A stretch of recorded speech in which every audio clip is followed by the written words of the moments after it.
এবার কোরবানির ঈদে প্রধান জামাত অনুষ্ঠিত হবে চট্টগ্রামের জমিয়তুল ফালাহ ঈদগাহ ময়দানে। এরই মধ্যে পুরো ময়দান সম্পূর্ণ প্রস্তুত বলে জানিয়েছেন Chittagong city mayor Mohammad Rezaul Karim Chowdhury. Chittagong city mayor জানান, চট্টগ্রামের কেন্দ্রীয় ঈদ জামাতের জন্য জমিয়তুল ফালাহ ঈদগাহ ময়দান সম্পূর্ণ প্রস্তুত করা হয়েছে। ঈদের দিন সকাল 7:30 ও সোয়া 8টায় দুটি জামাত হবে।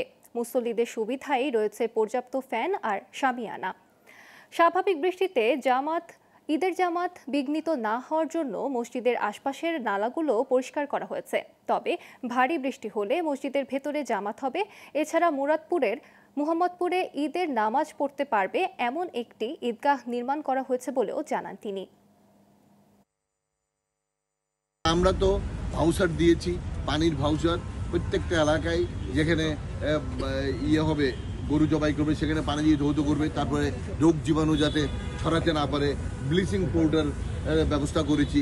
অর্থাৎ প্রতিবার যেভাবে আমরা ব্যবস্থা গ্রহণ করে থাকি এবারেও সেভাবে ব্যবস্থা গ্রহণ করেছি।